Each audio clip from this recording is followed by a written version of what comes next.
Les amis, c'est la polémique du jour et c'est aussi ma première vidéo. Donc ma première vidéo sera sur une polémique, c'est pas ce que je voulais, mais je voulais absolument en parler parce que là on parle de harcèlement et c'est une chose qui est plus importante que le football encore et je pense que c'est essentiel d'en parler. Il y a quelques jours, nos amis portugais jouaient contre nos amis de la République démocratique du Congo. Dans un match qui n'était pas fou dingue, c'était pas le meilleur match, mais à la limite le contenu du match n'est pas ce qui est à la naissance de la polémique. La naissance de la polémique, c'est une déclaration de João Neves qui va dire ceci. Je vais vous le lire, comme ça on va être clair et net. On sait ce que Cristiano a fait pour nous. Quand il dit pour nous, il parle de la sélection portugaise. Mais en ce moment, il est comme nous. C'est juste un joueur de plus qui est là pour nous aider. Il est comme tous les autres. Fin de citation. Moi, je vais vous le dire, dans l'absolu, Cristiano Ronaldo, c'est un joueur que j'adore. C'est un joueur pour moi qui représente le football, qui est l'un des deux plus grands joueurs de ce sport.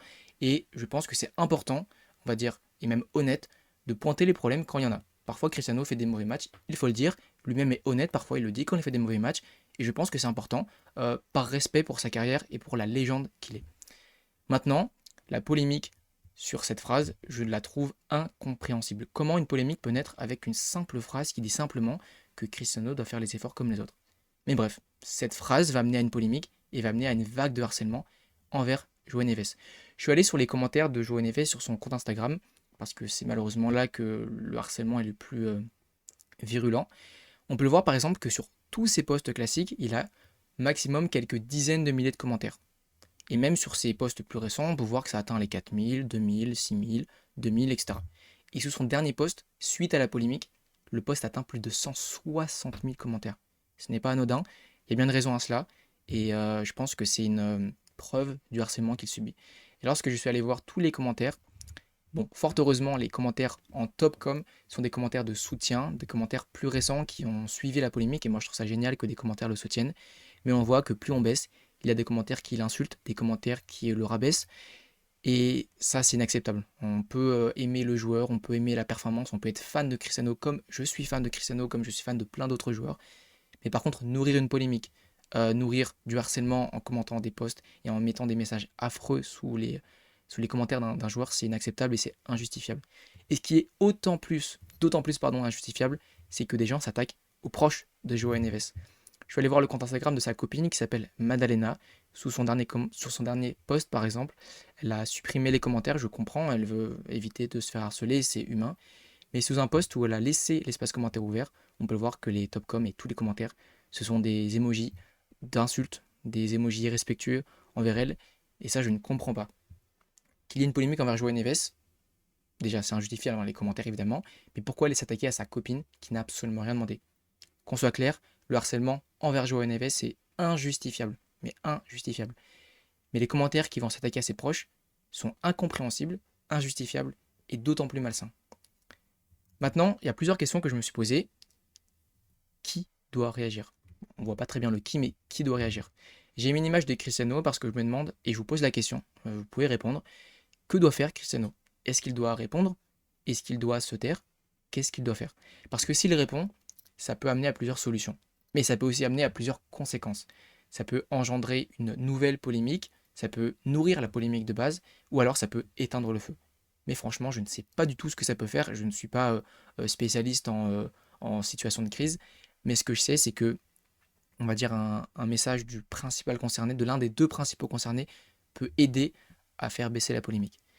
Mais à la limite, si Cristiano ne parle pas, je pense que ceux qui doivent parler, et c'est pour moi essentiel, c'est le coach, Monsieur Martinez, le coach de la sélection portugaise et la Fédération internationale portugaise de football.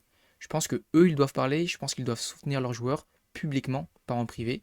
C'est important de montrer que la sélection et le coach sont, on va dire, de fervents défenseurs de leurs joueurs déjà, et surtout de la cause du harcèlement, des défenseurs, on va dire, des victimes de harcèlement. Parce que ce que subit João Neves, qu'on soit clair et qu'on mette les mots dessus, c'est du harcèlement, qu'il soit connu ou pas, c'est du harcèlement. Je pense qu'ils doivent agir, ou en tout cas communiquer.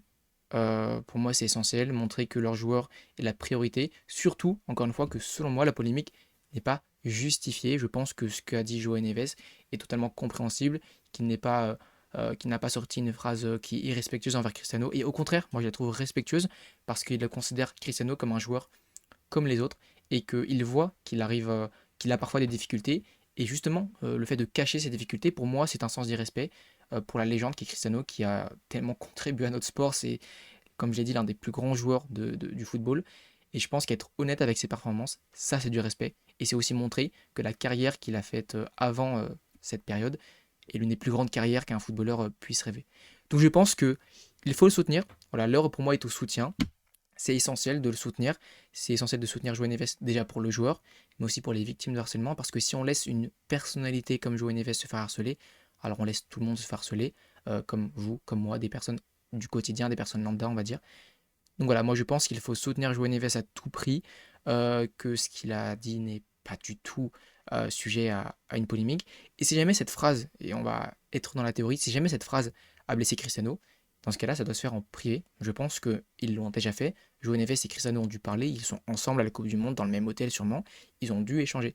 Donc je pense que toute la vague de harcèlement est inutile, que les principales concernées ont dû en parler entre eux, mais que tout ce qui est extérieur à ces discussions, c'est-à-dire le harcèlement, doit cesser et on doit soutenir João Neves. Je pense que c'est essentiel parce qu'en le soutenant, on soutient toutes les personnes et toutes les victimes du harcèlement.